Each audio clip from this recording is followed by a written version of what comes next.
What if President Johnson decided to run for re-election and won in 1968? March 31st, 1968.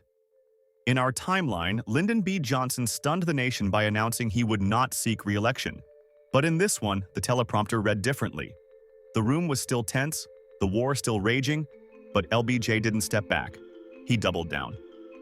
"I will not abandon this country to chaos, nor to those who would undo all we've fought for," he declared, voice graveled with defiance. His decision sent shockwaves through the Democratic Party. The primaries, once assumed to be a free-for-all, became a battleground between Johnson's bruised establishment and the anti-war insurgency. Behind closed doors, Hubert Humphrey hesitated, Bobby Kennedy recalculated, and the party machine groaned under the weight of a man it couldn't push aside. Johnson wasn't finished. Not yet. And if he had to drag the Democratic Party and America through the fire to stay the course, so be it. The Democratic National Convention was already poised to be volatile, but with Johnson back in the race, it became a powder keg. Humphrey was pushed to the margins, and Kennedy's insurgent campaign met fierce resistance from loyalists who saw LBJ as the last line of defense against total upheaval. Anti-war protesters filled the streets of Chicago, but this time their chants had a clearer target. Hey, LBJ, how many kids did you kill today?" echoed louder, harsher. Inside the convention hall, Johnson's men muscled the floor. Delegates loyal to the president turned the nomination into a coronation, not a contest.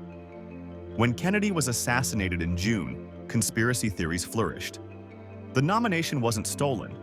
It was secured with clenched fists, tear gas, and backroom deals. The Democratic Party would go into the general election battered, divided, and still marching under Johnson's banner. Richard Nixon had built his campaign on a premise: the end of Johnson's era. When Johnson refused to bow out, Nixon's strategy collapsed overnight. The law and order platform still resonated, but now he was up against a sitting president with the full power of incumbency and no intention of playing fair. Johnson's team launched a scorched earth re-election bid. Every Southern Democrat contact, every union boss, every loyalist was activated. Nixon, suddenly cast again as the outsider, watched as polls tightened. The debates never happened. Johnson refused. Instead, he barnstormed the South and Midwest with a message of unfinished work and quiet threats to those wavering in the fold. Nixon had underestimated LBJ before, and now he was watching power up close, raw and unapologetic. In late October, Johnson stunned the nation again, announcing a bombing halt over North Vietnam. Peace talks in Paris resumed under a cloud of urgency. Unbeknownst to the public, Johnson had made a quiet pact with Hanoi. Pause hostilities, keep quiet until after November, and real negotiations would begin. It was diplomatic brinksmanship at its most cynical. Nixon's team suspected the move, but without proof, they were helpless. The war, still far from over, now looked momentarily restrained. Johnson sold it to the American public as statesmanship. "We are turning the page," he said. Voters, exhausted and desperate for any signal of peace, bought it. Barely. Johnson's gamble paid off. On 5 November 1968, he was re-elected by the thinnest margin of his political life. Johnson's second term began not with celebration, but with an air of weary determination. The inaugural crowd was smaller. The mood, sober. There were no soaring promises. "We are a country in pain," he said, "and pain is not solved with poetry." Behind the scenes, he purged his cabinet, bringing in hardliners and loyalists willing to push the Great Society's domestic gains while managing an ugly, unresolved war abroad. There was no illusion of healing. Johnson wasn't there to unify. He was there to finish. It was a presidency now defined by force of will, not vision. While publicly promising de-escalation, Johnson covertly authorized an expansion of covert operations in Cambodia and Laos. The war effort was rebranded, less visible, more brutal. American casualties dropped slightly, but bomb tonnage soared. News from the front lines became harder to verify. The Pentagon's public briefings turned colder, more evasive. Johnson's inner circle called it quiet dominance. The anti-war movement called it betrayal. But Johnson didn't care. "Let them march," he growled to aides. "I'll bury Hanoi in craters before I let them humiliate us." In 1969, the draft expanded. Morale at home cratered. And yet the war machine kept grinding forward, hidden behind patriotic language and blackout press. Oddly, as the war dragged on, Johnson made a renewed push on domestic policy. Medicare was expanded, public housing investment surged, and new education reforms were rammed through Congress by sheer political muscle. Civil rights protections quietly strengthened, not out of idealism, but to head off unrest. "We can't fight the war at home and abroad," Johnson said in private. It was triage policymaking. Cities remained powder kegs, but federal money flowed like never before. Poverty dropped. Infant mortality dipped. Johnson's paradox deepened. A man who bombed Southeast Asia by day and funded pre-K programs by night. America didn't know whether to damn him or thank him. With Johnson's renewed power came a terrifying expansion of surveillance. J. Edgar Hoover, already entrenched at the FBI, was given a freer hand than ever before. COINTELPRO was supercharged. Activists, journalists, and black leaders were surveilled, discredited, and intimidated. The line between national security and political repression all but vanished. Johnson didn't need to sign off on every file. He simply didn't say no.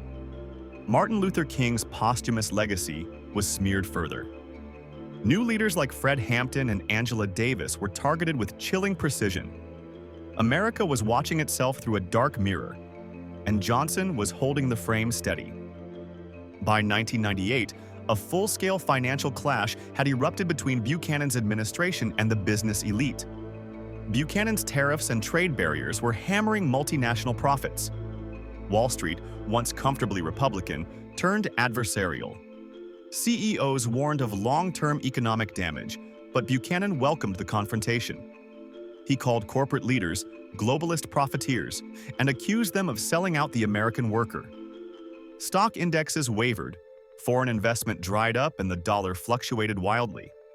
Buchanan's allies spun it as a cleansing fire, the market punishing decades of dependency. For the president, pain was the price of sovereignty. But for millions of Americans, retirement accounts shrank while prices surged. The culture war had become an economic war, with no neutral ground. With Nixon defeated and Wallace marginalized, Southern Democrats who had once flirted with segregation found themselves drifting toward a harder, whiter conservatism. Johnson tried to hold the line with patronage and pork barrel spending, but racial politics had changed. Behind closed doors, former allies grumbled about the Voting Rights Act, busing, and affirmative action. In 1970, a new coalition began to form. Not Republican yet, but angry, defensive, and resentful. The South was no longer solid. Johnson, the Texan who had once held it together, now found himself alien in his own political backyard. In this reality, Daniel Ellsberg didn't wait until 1971. With Johnson still in office and the war escalating quietly, he leaked the Pentagon Papers in 1969. The documents painted a devastating picture: years of deception, political cowardice, and military quagmire. Johnson's administration scrambled to block publication. The Supreme Court ruled against him. The fallout was immediate. Trust in government nosedived. LBJ, cornered and furious, called Ellsberg a traitor with a typewriter. But the damage was done. Vietnam was no longer just a war. It was a lie America had been told to its face. Even in triumph, Johnson found no peace. In July 1969, as Neil Armstrong stepped onto the lunar surface, LBJ watched from the Oval Office. There was no speech, no celebration. NASA's victory was framed not as a symbol of hope, but as a Cold War achievement. Another tick in the column of American supremacy. "Let the Soviets eat our dust," Johnson muttered to aides. The moon landing should have united the country. Instead, it felt like a footnote in an age of exhaustion. America had touched the stars, but its feet were still stuck in the mud. The shadow of Robert F. Kennedy never left Johnson's presidency. Had he lived, He might have split the party or changed the war's trajectory. But in this world, his absence was a wound that festered. His memory became a rallying cry. For idealists, for youth, for those who believed America could be better than Johnson's grim realism. Streets were renamed for him. Mourners lit candles each June. Johnson, ever suspicious, called it the cult of the Pretty Prince. But privately, he feared it. RFK's ghost wasn't just haunting him. It was growing larger than he ever could. By 1971, North Vietnam returned to the table, not out of fear, but exhaustion. Johnson, finally realizing the war's political unsustainability, agreed to a tentative ceasefire with vague language and no firm guarantees. American troops began to withdraw in stages. Saigon held for now, but no one believed the peace would last. Johnson pitched it as victory. "We didn't lose, we stopped fighting," he said. But even his allies rolled their eyes. In truth, Vietnam was a crater America crawled out of, not a war it won. The ceasefire was a pause, not an end, and Johnson knew it. Johnson's second term had eroded America's self-image. The war, the surveillance, the racial divide, it all weighed down the myth of the post-war superpower. Allies grew distant. The dollar wobbled. Domestic unrest lingered. The presidency itself seemed larger than any man, and yet somehow still too small to fix anything. Johnson, increasingly reclusive, held fewer press conferences. He spoke through surrogates. Behind the scenes, he drank more, trusted less, and barked at anyone who questioned his legacy. "History will vindicate me," he muttered one night. But history wasn't so sure. January 20th, 1973. Lyndon B. Johnson leaves office, not to cheers but to silence. No ticker tape, no grand send-off. His final speech is somber, clipped, almost weary. "We did not fail," he says. "We endured." The camera lingers on his face, older now, heavier, hollowed out by years of war and compromise. As he boards the helicopter, protesters still chant outside the gates. His legacy is a ledger with no clear balance. The Great Society expanded, but so did the body count. America limps into the 70s, divided, cynical, uncertain. And LBJ, once the master of the Senate, now fades into a twilight that history still debates. Like and subscribe for more from History Twist. Leave a comment below to request your own What If video. See you soon for the next video.